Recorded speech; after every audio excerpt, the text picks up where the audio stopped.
84번째 시간 로마서 6장 6절에서 7절까지입니다. 자, 제목을 같이 읽어보실까요? 시작. 죄의 종은 이미 죽었습니다. 함께 읽겠습니다. 시작. 우리가 알거니와 우리의 옛사람이 예수와 함께 십자가에 못 박힌 것은 죄의 몸이 죽어 다시는 우리가 죄에게 종노릇하지 아니하려 함이니 이는 죽은 자가 죄에서 벗어나 의롭다 하심을 얻었습니다. 아멘. 자, 죄의 종은 이미 죽었답니다. 여러분, 우리는 예수님을 믿는 것이요, 아마 여러분이 경험해 봐서는 알지만 인생에서 그 어떤 변화를 겪는 것보다 더 큰 변화를 겪는 것입니다. 예수님을 믿으면 영원히 구원을 받습니다. 그런데 이 구원이라는 말 자체가 단순히 죽으면 천당 간다 이런 말뿐이 아니라 우리의 남은 인생이 있을 텐데 이 남은 인생에 있어서도 죄에 속하지 않고 또 자유하게 살고 이런 구원을 받은 사람으로서 하나님께 속한 자로 이제 살아가게 된다라는 것을 의미한다는 것을 우리는 알기 때문에 우리의 인생이 달라질 수밖에 없다는 것입니다. 이렇게 달라진 우리의 인생을 표현하는 말, 우리가 누가 됐느냐라고 물으면 우리는 그리스도인이다 라고 대답하는 것입니다. 우리는 그리스도의 의미가 무엇인지, 그리고 거듭난 그리스도인의 삶이란 어떤 삶을 사는 것인지 이제 알아보려고 합니다. 자, 첫 번째 내용은요, 그리스도와 함께 연합한 자의 삶이란 내용입니다. 저번 주 말씀하고 이어지는 말씀입니다. 오늘은. 자, 그런데 저번 주 말씀에서요, 어떤 내용을 얘기했냐면 세례가 어떤 거냐라는 것에 대해서 살펴보았습니다. 기억나십니까? 기억날 리가 없죠. 네. 근데 제가 그래서 다시 한번 말씀드리겠습니다. 세례는 어떤 의미인가? 세례는 거듭나는 것을 의미한다. 다시 태어나는 것을 의미한다. 이렇게 말하고, 자, 그러면 어떻게 다시 태어나는 거냐? 그러면 이전에 죄에 속한 사람이 있었는데, 그 사람이 지금 내 이름을 가진 그 사람이었다. 이런 뜻이죠. 그런데 예수 그리스도를 통해 이제 예수님을 믿고 나서 그리스도인이 됐어. 세례를 받았다 그 말이에요. 그러면 이제 의에 속한 새 사람으로 태어난 것을 의미하는 것이다. 이것을 저번 시간에 얘기했습니다. 또한 예수 그리스도를 믿고 받는 세례는 예수 그리스도와 연합한다는 것을 의미한다고 배웠습니다. 그 내용이 뭐냐면 갈라디아서 3장 26절에서 27절 같이 읽겠습니다. 시작. 너희가 다 믿음으로 말미암아 그리스도 예수 안에서 하나님의 아들이 되었으니 누구든지 그리스도와 합하기 위하여 세례를 받는 자는 그리스도로 옷 입었느니라. 자, 세례를 받는 게 뭐라고 나와요? 그리스도와 합하려고 라고 되어 있습니다. 그리스도와 합하려고. 그러니까 합이라는 게 뭐예요? 지금 이게 떨어져 있는 거죠. 그죠? 합이라는 건 이런 거예요. 붙은 거를 말한다. 이런 말이죠. 우리가 예수님을 믿는 자신의 주와 그리스도로 인정하는 순간 그의 죽으심과 함께 연합하는 것이 되고 또 그의 살으심과도 연합하여 살으심과 연합한다는 것은 살아날 때 함께 부활한다는 것을 뜻한다는 말씀이 성경 안에서는 끊임없이 반복됩니다. 그의 죽으심과 연합한다는 것은 뭐냐? 이거죠. 죄로 인해서 우리는 죽어야 된다는 거예요. 우리는 죽어야 된다. 그런데 우리는 그리스도와 연합하게 됐는데 누가 죽었어요? 예수님이 죽었다는 거예요. 예수님이 십자가에 못 박혀서 돌아가셨다는 거죠. 그러니까 예수님과 연합해서 우리가 그를 믿으면 우리도 죽은 것이 된다는 거예요. 죽은 것이 된다. 자, 그래서 죄의 육신이 우리도 함께 죽는 것을 뜻한다는 것이고 그 다음에 예수님이 무덤에 내려가셨습니다.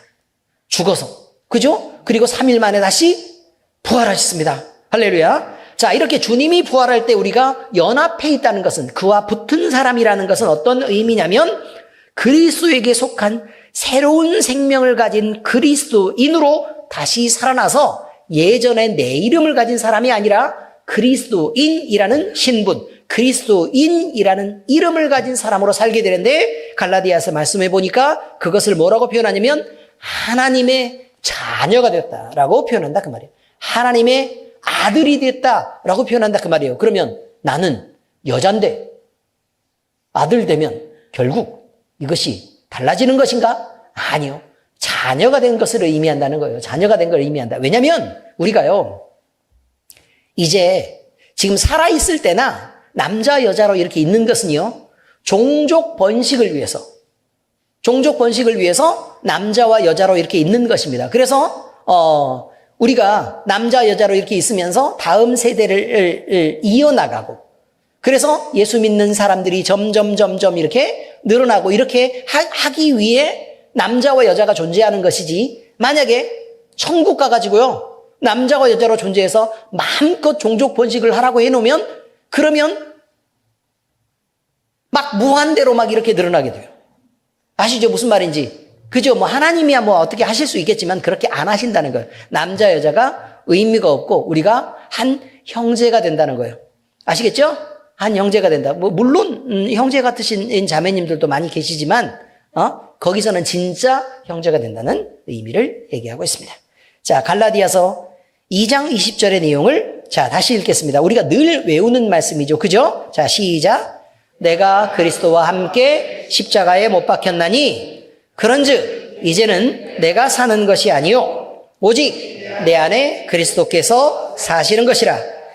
이제 내가 육체 가운데 사는 것은 나를 사랑하사 나를 위하여 자기 자신을 버리신 하나님의 아들을 믿는 믿음 안에서 사는 것이라 라고 말합니다. 그러므로 그리스도인은 예수 그리스도를 닮은 새 인격과 새로운 성품으로 남은 인생을 살게 된다는 것이고, 하나님의 영광을 위한 새로운 목표를 향해 노력하고 일하고 헌신하는 삶을 살게 된다는 것입니다. 자, 이것을 고린도후서 5장 17절에 이렇게 말합니다. 시작. 그런즉 누구든지 그리스도 안에 있으면 새로운 피조물이라. 이전 것은 지나갔으니 보라 새 것이 되었도다. 이렇게 말합니다. 우리는 새 것입니다. 우리는 여기서요, 인과관계에 대한 것을 생각하지 않을 수가 없습니다. 인과관계의 뜻이 뭐예요? 원인이 있어야 결과가 있다는 거예요. 원인이 있어야 결과가 있다. 그 원인과 결과에 대한 걸 생각해 봐야 된다는 거죠. 즉, 결과적으로 죽음과 영벌이라는 심판을 결과로 받는 사람이 있다는 거예요. 그러면 이 사람은 그냥 죽고 그냥 심판받는 것이 아니라 그 전에 죽고 심판받아야 될 원인이 존재한다는 것입니다. 그 원인이 뭐냐면 죄에 속해 있고 죄를 행했다는 거예요.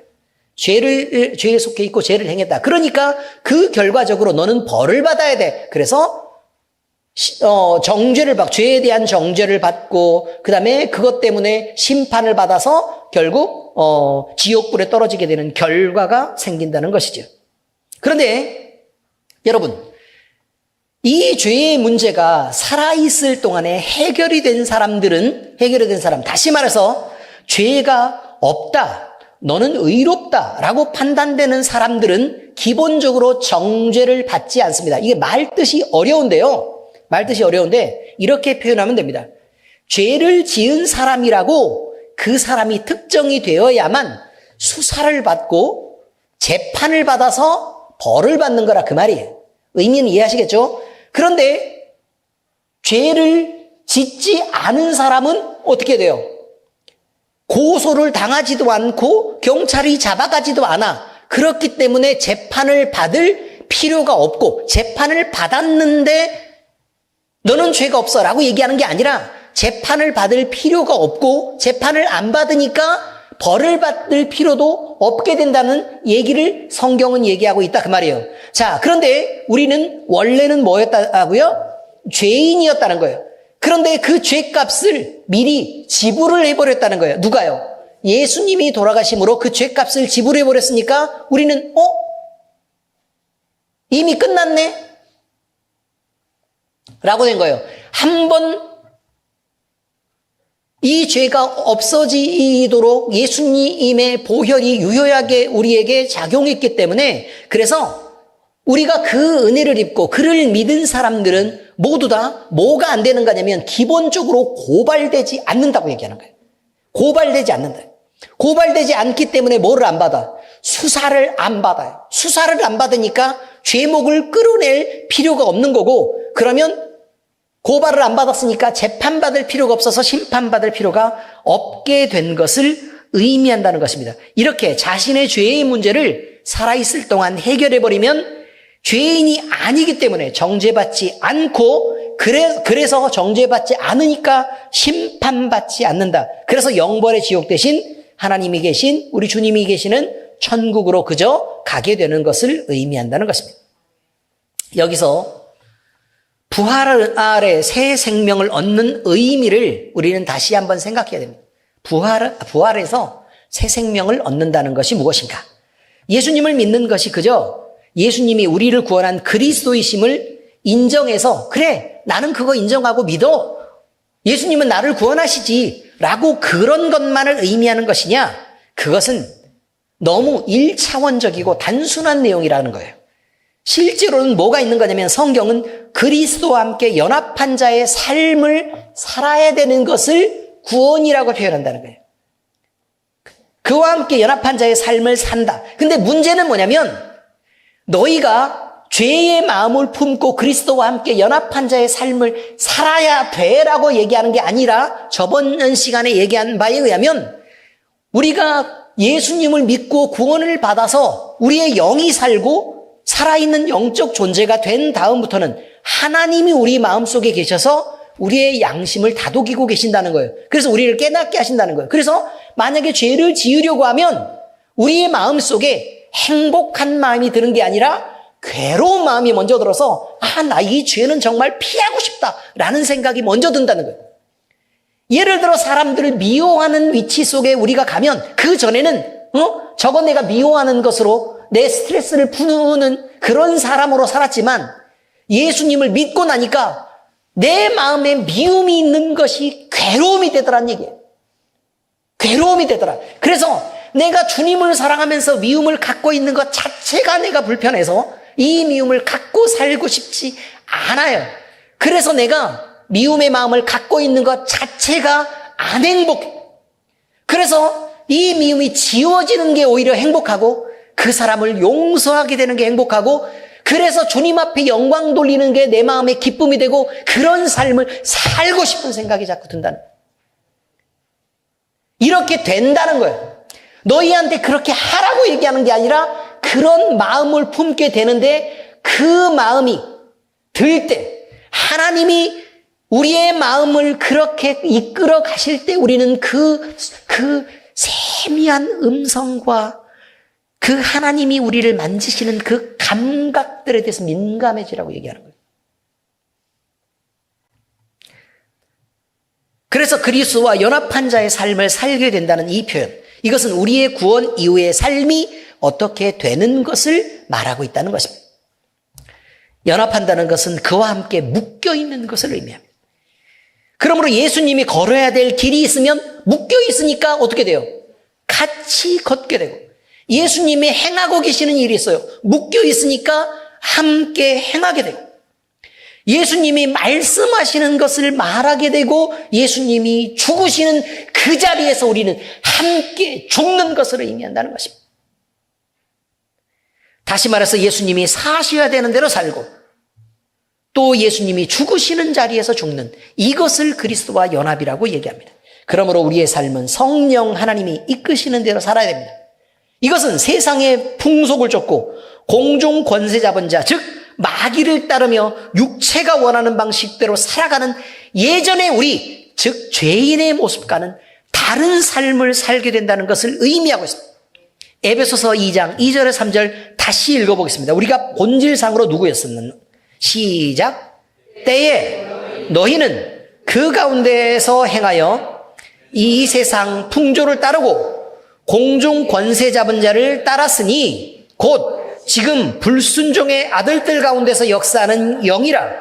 전에는 우리도 다 그 가운데에서 우리 육체의 욕심을 따라 지내며 육체와 마음에 원하는 것을 하여 다른 이들과 같이 본질상 진노의 자녀였더니, 여러분, 우리의 원래가 그랬었다는 것입니다. 그런데 우리는 이렇게 생각하죠. 그냥 우리가 육신의 욕심을 갖고 조금 내가 육체적으로 좀 원하고 내가 좀 이게 이 세상에서 좀 누리고 살면 안 돼? 라고 생각하는 이 단순한 것이 여기 성경을 보니까 뭐라고 말하는 거냐면 이 세상의 풍조를 따르면 안 돼? 그래, 이 세상의 풍조를 따르는 것이 있다는 거예요. 근데 이것은 공중 권세 잡은 자를 따르는 것이다. 이렇게 말하고 있어요. 불순종의 아들들 가운데서 역사하는 영을 따르는 것이다. 자, 이게 뭐예요? 마귀의 마음, 사탄의 마음을 받아서 살고 있는 것이다. 이렇게 표현합니다. 우리는 타협하고 싶은 거예요. 타협하고 싶다. 세상에 있는 것을 누리고 갖고 즐기며 살고 싶은 이런 원초적인 욕망 가운데 우리를 내버려두는 이것은 본질상 진노의 자녀가 되는 것이고 그래서 심판을 받는 일을 우리가 선택하는 것을 말하고 있다. 그런데 이것이 우리 마음속에 그다지 즐거움이 안 되더라. 옛날에 막 여행 가고 싶고 막 그랬잖아요. 그죠? 근데요, 우리 이제 열심히 이제 신앙생활 하시는 우리 권사님들 보면 막 여행 가고 싶은 생각 막 엄청 들어요? 별로죠. 어디가 좋아요? 그저 교회 나와서 페인트 칠하는데 밥 해주고 이렇게 괜찮죠? 그렇게 되더란 말입니다. 막 이렇게 막 맛있는 거 막 먹으면 대단히 즐거운가요? 그것도 대단히 즐겁지 않아요. 그러면 그럼 롯데월드 막 데리고 가가지고 그러면 청룡열차 맞나요? 어쨌든 옛날에 가본 지 오래돼가지고 죄송해요. 무슨 익스프레스 이런 거, 맞죠? 그런 거. 우리 권사님들 몽땅 다 갖다가 태워준다면 뭐라 그러겠어요? 큰일 납니다, 큰일. 난리가 납니다. 자유로 들어 이런 거 갖다 떨어뜨려버리고 이렇게 하면 우리를 왜 이렇게 고문하시나요? 이렇게 됩니다. 즐겁지 않습니다, 여러분. 그때는 그 스릴이 즐거워도 옛날에는 즐거웠을지 몰라도 지금은 그다지 즐겁지 않습니다. 내리면 비위상하고 먹었던 거 다 토하고 이렇게 되는 상황으로 됩니다. 안 재밌다. 안 재밌다. 사람들 만나서 수다 떨고 그러는 거 스트레스 풀리고 재밌었죠. 지금은요. 나중에 오면 눈기도 엄청 해야 돼요. 털어내야 되고 장난 아닙니다. 어쩌다가 친구 한번 만나고 왔는데 목사님이 기도 받으십시다 이렇게 얘기하면 놀래요, 안 놀래요? 크게 놀라는 일이 벌어지게 됩니다. 안 즐겁다는 거예요. 우린 그것을 알고 있습니다. 여러분, 본질상 진노의 자녀였던 그때의 즐거움, 지금의 즐거움이 되지 못한다는 것입니다. 그런데 성경을 읽다가 우리가 하나님의 말씀을 이렇게 한 개를 깨닫게 됐다 그 말이에요. 그럼 그 놀라움이, 그 벅찬 감격이, 그리고 찬양을 부르다가 가사가 내 마음속에 파고들면서 내가 이렇게 행복해지는 그 느낌이 다른 것과 바꿀 수 있는 즐거움이냐? 그렇지 않다고 얘기하는 것입니다. 기도하다가 그 깊은 은혜 속에 잠겨서 주의 마음이 느껴지고 이렇게 할 때 그 평안을 누구랑 바꿀 수 있겠느냐라는 얘기를 말하는 것입니다. 모르니까 자꾸 세상을 향해서 쫓아나가는 것입니다. 또 그래서 세상을 즐거워하지 않게 됩니다. 그리고 영을 따라 살게 됩니다. 자, 로마서 8장 5절 6절 같이 읽겠습니다. 시작. 육신을 따르는 자는 육신의 일을, 영을 따르는 자는 영의 일을 생각하나니 육신의 생각은 사망이요 영의 생각은 생명과 평안이니라. 이렇게 말합니다. 여러분, 우리가 하나님을 늘 생각하고 있다는 것입니다. 우리가 항상 기뻐하라, 쉬지 말고 기도하라, 범사에 감사하라 라는 말씀을 늘 지킬 수 있겠습니까? 어떻게 항상 기도하겠습니까? 어떻게 항상 어떻게 기뻐하겠습니까? 그리고 어떻게 쉬지 않고 기도하겠습니까? 어떻게 범사에 감사하겠습니까? 그런데요, 그런 게 있습니다. 이 말씀은요, 뭐에 관계가 있는 말씀이냐면, 어디에 연결되어 있는 말씀이냐면, 너는 너의 하나님을 사랑하라 라는 말과 같은 말입니다. 자, 보면요, 우리가 사랑에 빠지죠, 사랑에. 사랑에 빠지면 늘 그 사람이, 예를 들어 일을 하고 있는데도 그 사람 생각이 늘 속에 가라앉아 있어요? 안 가라앉아 있어요? 가라앉아 있죠. 그럼 늘 생각을 하고 있어요. 그렇지 않습니까? 그렇죠? 또 사랑에 빠지면요, 다른 사람하고 대화를 하고 있는데도 이 사람을 완전히 있는 게 아니라 뭐 이게 대충 대화를 하고 그 다음에 또 그 사랑하는 사람을 생각하게 됩니다. 밥을 먹을 때도 그 사람 생각을 하게 되고 뭘 보고 구경할 때도 그 사람 생각을 하게 됩니다. 그러니까 어떤 생각이 드는 거냐면 맨날 하는 말이, 입에서 튀어나오는 말이 다른 사람하고 어울리면서도 뭐 이게 맛있는 거 먹으면서도 늘 그 사람만 생각하니까 이랑 같이 오고 싶다. 응? 이 사람한테 이 풍경을 보여줘야 되는데 맨날 이런 생각밖에 안 하는 거예요. 그러니까 다른 사람들이 짜증이 나죠. 우리는 뭐냐? 응? 가라 가 거기 라고 얘기할 수밖에 없는 게 사랑이라는 거죠. 사랑. 그러면 이제 다시 말합니다. 하나님을 사랑하라 라는 말이 항상 기뻐하라요. 자, 하나님을 늘 생각해서 막 주님 생각으로 가득해요. 근데 뭘 하지 말라는 게 아니에요. 아래쪽에 내가 생각이 요만큼 있으면 아래쪽에 감정으로 주님을 사랑하는 마음을 요만큼을 채우고 있으면 이 위에 붕 떠 있는 것이 무엇을 하든 간에 우리는 늘 주님 때문에 생각만 하면 기쁠 수밖에 없다는 걸 얘기하는 것입니다. 그 다음에 늘 주님 생각을 하고 있으니까 항상 기도하고 있는 상태가 되는 것입니다. 그리고 주님을 생각하면 늘 그 감사의 마음들이 항상 우리 마음속을 채우고 있는 것이다. 그런 말을 항상 기뻐하라, 쉬지 말고 기도하라, 범사에 감사하라, 이런 구체적인 걸 껍데기를 설명하고 있지만 사실은 뭐라고요? 주님을 사랑하라. 그와 사랑에 빠져라. 라는 것입니다. 그리고 성령을 따라 행하라고 얘기합니다. 성령을 따라 행하라.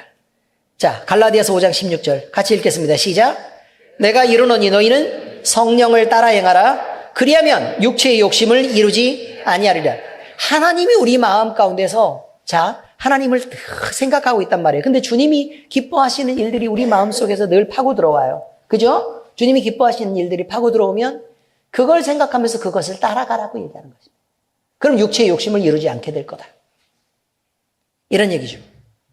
그리고 우리가 말할 때도 주님을 마음속에 비웠으니까 우리 마음속의 기저에 사람을 향한 사랑들을 채우는 것입니다. 막 우리 체온이로 막 가득 채우고 있으면 체온이 생각만 자꾸 나죠. 그래요, 안 그래요? 그렇지 않습니까? 근데 그거 잘못됐다고 얘기하는 거예요. 뭐로 채워야 된다고요? 하나님을 향한 사랑으로 가득 채워서 그 사랑 위에 체온이를 얹어야 그가 평안하고 복되고 또 우리 안에 화평이 되고 즐거움이 된다고 얘기하는 것입니다. 주님 앞에 체온이를 이렇게 얹어놔야 되죠. 하나님을 향한 사랑으로 가득 채우고 그 위에서 뛰노는 체온이가 돼야 돼요. 그렇게 돼야 된다는 말이에요. 아멘? 네, 바로 그것입니다. 우리가 사랑하는 사람들을 주님이라는 이 깊은 공간 속을 가득 주님으로 채우고 그 위에서 동동동동 이렇게 띄워서 그렇게 바라보는 것입니다. 제가요, 김혜진 집사한테 얘기했습니다. 요즘 짜증나가지고 애 때문에 짜증나가지고 그렇게 하는데, 아니, 애들은 어느 때보다 행복합니다, 지금. 아니, 엄마 아빠가 함께 지금 나와가지고 예배를 드리고 이렇게 하는데 난리가 났습니다. 근데 제가 얘기했습니다. 예배 시간에 막 애들이 떠들고 막 소리 지르고 다니고 그러면 안 된다. 그 얘기는 해야 된다. 라고 얘기하는 건 그 부부에게 스트레스를 주려고 하는 말이 아닙니다. 바른 것은 이야기를 해줘야 된다라고 얘기하는 것입니다. 그런데 이것이 말하는 걸 넘어서 너는 왜 말을 안 들어? 나는 신경질이나 짜증이나 라는 것으로 가면 그것은 사탄한테 지는 것입니다. 나를 바꾸시는 하나님이 계시면 아이들도 바꾸는 것입니다. 그러니까 아주 담백하게 예배할 때는 그렇게 떠드는 게 아니야. 예배를 드릴 때는 하나님의 말씀을 잘 듣고 자리에 앉아서 드리는 거야 라고 얘기를 하고 다독거리는 게 필요하다고 얘기하는 거지. 막 떠들면 막 가가지고 너 그러면 안 돼 라고 하는 거 말고 아이고 그렇게 하는 거 아니야. 다들 기도하고 이렇게 할 때는 그렇게 하는 거 아니야 라고 말해줘야 되는데 이것을 귀찮으니까요. 한 번 얘기하면 쭉 다 들어주기를 원하는 거예요. 그럼 다시 묻죠, 여러분. 어린이들한테 여러분은 한 번 얘기하고 딱 다 들어주기를 바라는 여러분은 그럼 지금까지 계속 설교하면서 하나님의 말씀이 이렇다고 계속 얘기를 하는데 왜 그 모양 그 꼴로 사세요? 왜 여러분은 못하는 걸 애들은 한 번에 할 수 있을 거라고 생각해요? 애들이 무슨 하나님이야? 바른 걸 가르치라고 얘기하는데 왜 걷다 대고 성질을 부리고 난리냐고. 잘못했지요. 왜 하나님은 여러분을 그런 방식으로 사랑하지 않았는데 여러분은 여러분의 새끼를 왜 그렇게 사랑하냐고. 왜 배운 대로 하지 않냐 그 말이에요. 배운 대로 해야죠. 하나님은 여러분을 끊임없이 용납하는데 왜 여러분은 여러분의 이웃에 대해서 또 여러분의 자녀에 대해서 그걸 용납해 주지 않냐는 거예요. 그러면서 왜 주기도문 왜 그렇게 외워요? 우리 슬아 주기도문 크게 외우는 거 봐봐. 주기도문은 뭐라고 얘기해요? 우리가 우리에게 죄 지은 자를 사해 준 것과 같이 우리 죄를 사해 주십시오 라고 얘기하잖아요. 그럼 여러분이 용서하지 않고 용납하지 않는다면 주님 우리는 용서받을 필요도 없고 용납받을 필요도 없는 사람이에요. 저는 완벽하거든요. 하나님 한 번만 말씀하시면 저는 대부분 다 그냥 다 지키는 그 정도의 수준은 제가 좀 돼요 라고 얘기하는 거예요. 잘나셨습니다. 아니에요. 사랑 가운데 행해야 됩니다. 사랑 가운데. 주님의 마음을 품고 살아야 됩니다. 이게 중요한 것입니다. 에베소서 4장 2절에서 3절 다시 읽겠습니다. 시작. 모든 겸손과 온유로 하고 오래 참음으로 사랑 가운데서 서로 용납하고 평안에 매는 줄로 성령이 하나 되게 하신 것을 힘써 지키라. 왜 그렇게 얘기하냐면 여러분 싫어하게 돼요. 자꾸 승질내고 막 이렇게 하잖아요. 승질내고 잔소리하고 이렇게 하잖아요. 그럼 교회에 나오는 게 싫다고. 왜 애를 하나님은 여러분을 사랑으로 대했는데 여러분은 왜 애들을 하나님을 싫어하는 자녀로 그렇게 키우고 싶어 하세요? 바람직한 일이 아니겠습니다. 아멘? 네, 바로 그것입니다. 그리고 문제는 뭐냐면 내 자식이요. 그럼 요쯤에서 이런 얘기를 할 수 있어요. 내 자식이 이상하게 믿음이 없어. 그리고 자꾸 말을 듣지를 않아. 이 말은 내가 살아온 흔적이 진심으로 하나님을 인정하고 하나님을 두려워하는 마음, 하나님을 사랑하는 그 마음에서 살아내지 못했다는 것을 의미하는 것입니다. 내가 진짜 하나님을 사랑하고 내가 진짜 하나님이 주신 그 마음 속에서 살아갔을 때 자식들은 그걸 인정하는 것입니다. 근데 내가 이상하게 말은 하나님을 얘기하고요. 막 기도도 엄청 하는 것 같고 막 울고 불고 그러면서 맨날 기도를 해. 그런데도 살아계신 하나님이 그의 인생 속에 내 부모의 인생 가운데 하나도 느껴지질 않아. 그러면 아이들은 어떤 결론에 이르게 되는 거냐면 껍데기는 저래도 실제 하나님은 없다를 결론하는 것입니다. 누구의 책임인가? 라는 것입니다. 누구의 책임인가? 자, 여러분 또 있습니다. 우리는 빛의 자녀로 살아야 된다는 것을 또 의미합니다. 에베소서 5장 8절입니다. 시작. 너희가 전에는 어둠이더니 이제는 주 안에서 빛이라 빛의 자녀들처럼 행하라 라고 얘기합니다. 주님 앞에 주님 안에 속해 있으라는 것입니다. 그러면 이 모든 것이 다 뭐냐? 이 말이에요. 이 모든 것은 막 엄청 복잡해요. 영의 생각을 갖고 살아야 된다. 네? 육신의 욕심을 갖지 말고 성령의 마음을 갖고 살아야 된다. 또 있습니다. 모든 것은 겸손하게 해라.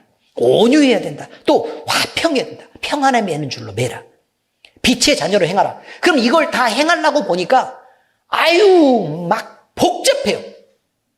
너무 복잡하다고. 여기는 이해하셨죠? 복잡해요, 안 복잡해요? 복잡하죠. 근데 엄청 간단한 방법이 있다고 얘기해요. 엄청 간단한 방법. 너무 복잡하니까 예수님이 정리해 주셨어요. 정리해 주셨어요. 뭐라고 정리해 주셨냐면 하나님을 사랑해라 라고 말합니다. 하나님을 사랑해라. 잘못된 열매가 나오는 것은 잘못된 원인이 존재하기 때문이다 라고 얘기합니다. 그 잘못된 원인은 뭐냐면 나를 아끼고 나를 사랑하는 마음이 근본인 사람들은 신앙도 그 태도도 열심도 바른 열매로 나가지 못하는 것입니다.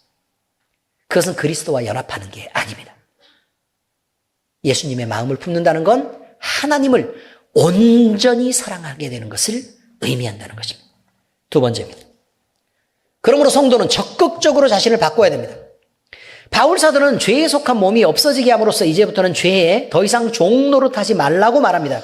죄에 속한 몸이란 뜻은 죄가 소유한 몸을 말합니다. 죄가 소유한 몸. 그러니까 죄의 것이라 이 말이에요. 죄의 것. 너는 죄가 소유했어. 그럼 주인이 누구예요? 죄고 나는요. 그가 원하는 대로 따라가야 된다라는 의미죠. 이것이 바로 뭐냐면 그러니까 죄의 종노릇하게 된다는 것을 의미합니다. 이것은 육체의 정욕대로 이끌리는 몸을 의미합니다. 옛날에요. 포악한 군주들이 있었습니다. 그런데 그 포악한 군주들은 자기의 즐거움, 만족, 그 다음에 자기가 있는 그 위치를 막 누리고 마음껏 그 권세를 즐기기 위해서요. 그 왕들이 아래 있는 사람들을 쳐다보지도 않고 그 사람들의 어려움을 생각하지 않고 마음껏 폭정을 행하면서 그렇게 살았습니다. 그런데 그들의 나중이 좋지 않았습니다. 대부분 다 밀란이 일어나서 정권이 뒤집어지거나 아니면 그렇게 방탕하게 살다가 적의 침입을 받아가지고 한순간에 다 뒤집어지거나 이렇게 되는 일이 많았다는 것입니다. 여기서요.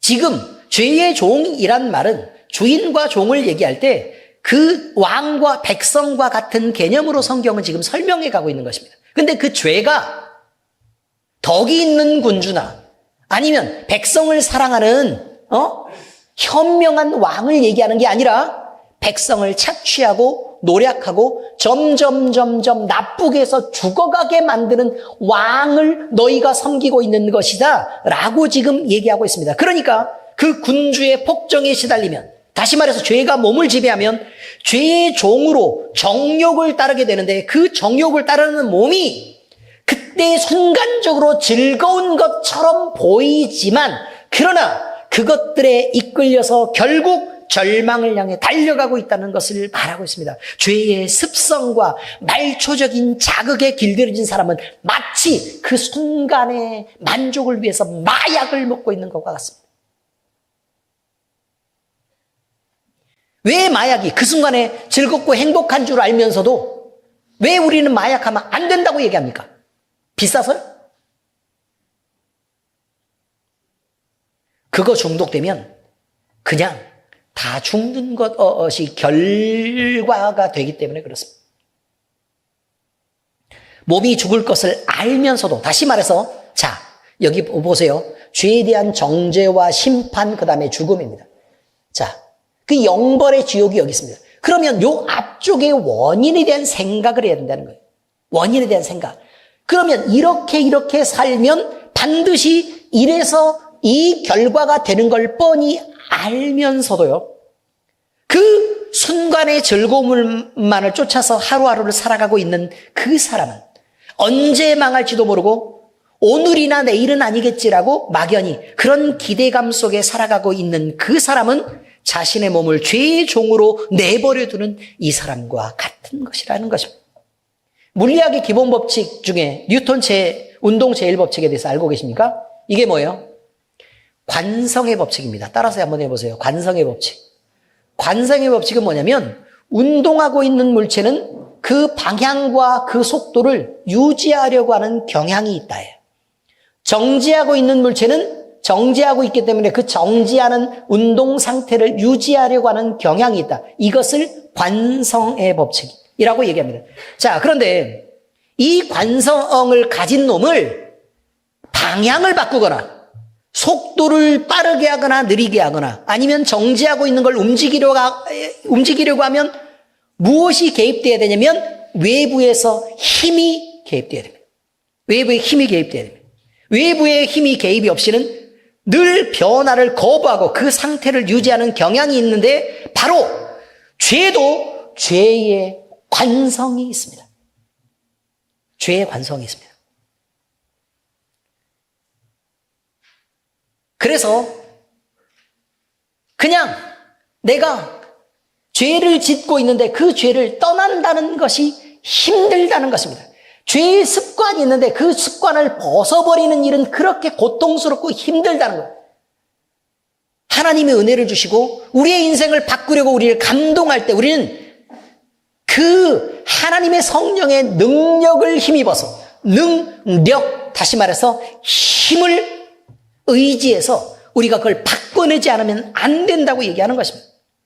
외부의 힘, 즉 하나님의 은혜가 개입될 때 우리가 그 정체를 만약에 깨닫게 된다면 우리는 적극적으로 우리의 삶을 바꿔나갈 필요가 있다고 얘기하는 것입니다. 예수님을 믿고 성령이 임할 때 이미 죄인 우리는 죽었습니다. 그러니까 우리의 양심이 하나님의 소리를 듣고 있는 것입니다. 그러므로 우리는 죄에 속한 자가 아니라는 것을 이제 알아야 됩니다. 죄에 속하지 않았으면서 죄 속에 파묻혀 있으면 그것이 괴롭습니다. 이미 씻겼는데 다시 시궁창에 풍덩 이렇게 담그려고 그러면 불편해요, 안 불편해요? 불편하죠. 죄를 생각하는 것에 찔림이 있고 또 죄를 행하는 것이 아픕니다. 예배하는 자로 살면서 여전히 죄를 내가 행하고 있다는 것 자체가 너무 큰 괴로움이 됩니다. 그러므로 우리는 우리 안에 역사하시는 성령 하나님의 도우심을 힘입을 그때에 우리는 우리 자신이 적극적으로 우리 자신을 바꿔내야 되고 하나님이 도우신다면 그것이 가능할 것을 믿고 움직여야 됩니다. 에베소서 3장 20절 같이 읽겠습니다. 시작. 우리 가운데에서 역사하시는 능력대로 우리가 구하거나 생각하는 모든 것에 더 넘치도록 능히 하실 이에게 우리는 우리를 의지하는 것이라는 것입니다. 자, 이제 말씀의 적용입니다. 성도로 살 때 새 생명 에너지가 우리를 새롭게 합니다. 성경은 오직 심령이 새롭게 됨으로 하나님을 따라 의와 진리의 거룩함으로 지으심을 받은 새 사람을 입으라고 말합니다.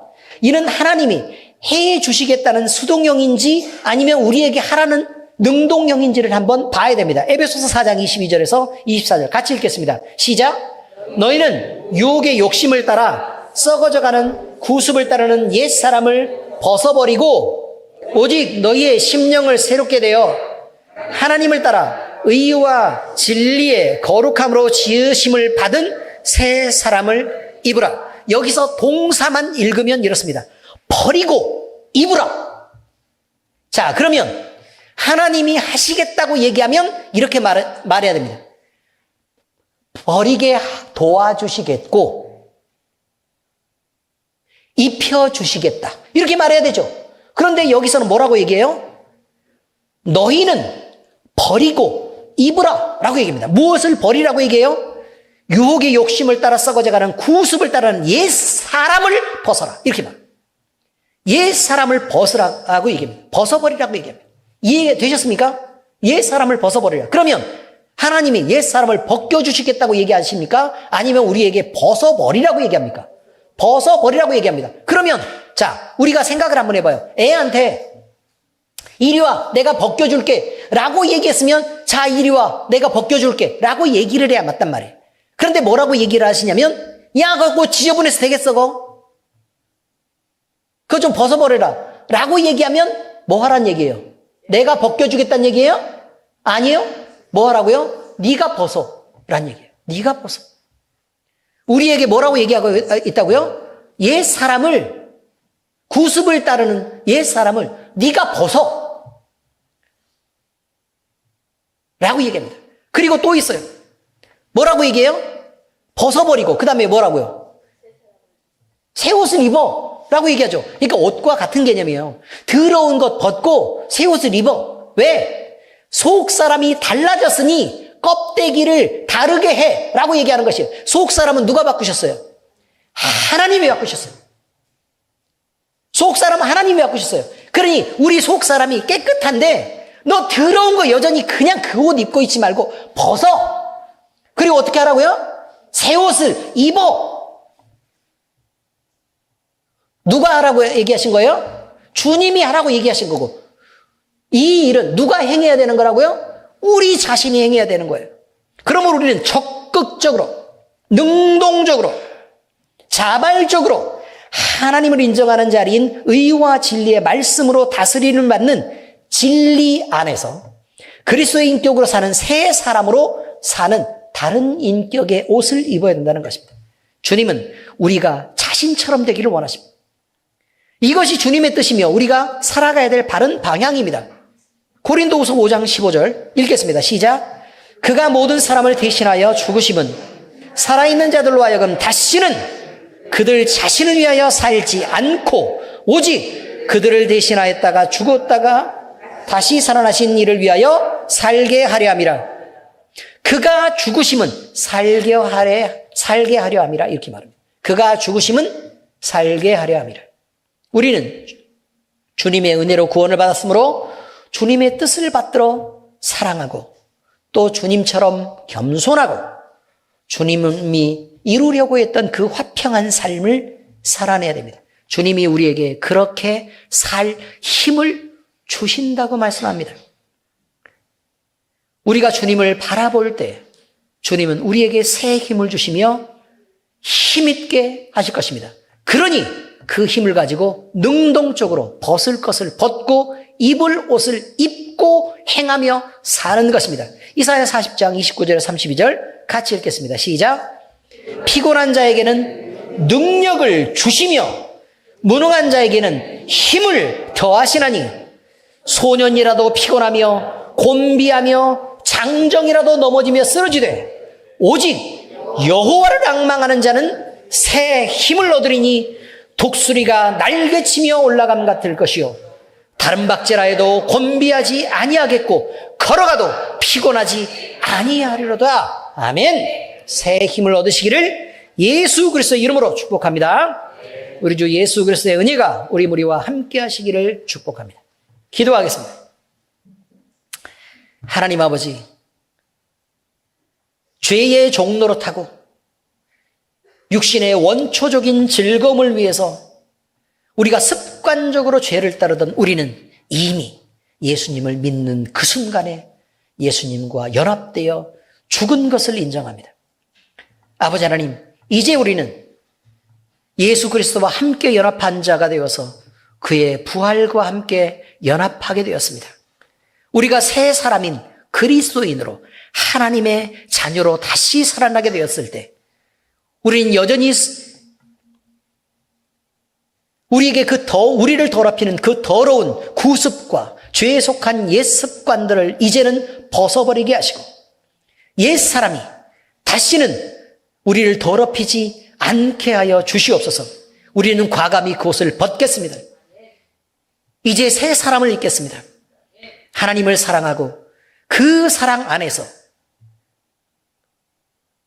주님을 향한 기쁨, 주님을 향한 즐거움, 또 주님이 가지신 만족을 주님과 연합한 자로 함께 느끼겠습니다. 거룩한 교회로서 살고 또 하나님의 사랑받는 자녀로 그렇게 살아가겠습니다. 아버지 하나님께서 우리를 도우시고 성령 충만하게 하시옵소서. 성령 충만을 주시옵소서.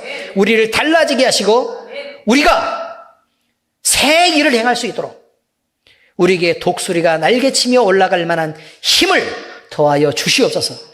그래서 아버지 하나님 이제는 당당하게 힘 있는 자로 살게 하시고 다시는 죄의 종이 아니라 의에 속한 하나님의 자녀로 살게 하시옵소서. 우리는 결단합니다. 다시는 죄에게 종노릇하지 않겠습니다. 우리를 썩어져가는 구습에 내몰지 않겠습니다. 이제 아버지 하나님 우리는 이 모든 것들을 잘라내고 하나님의 자녀로서 온전히 거룩하게 살겠습니다. 주님 우리를 도우시옵소서. 살아계신 우리 주 예수 그리스도의 이름으로 감사하며 기도합니다. 아멘.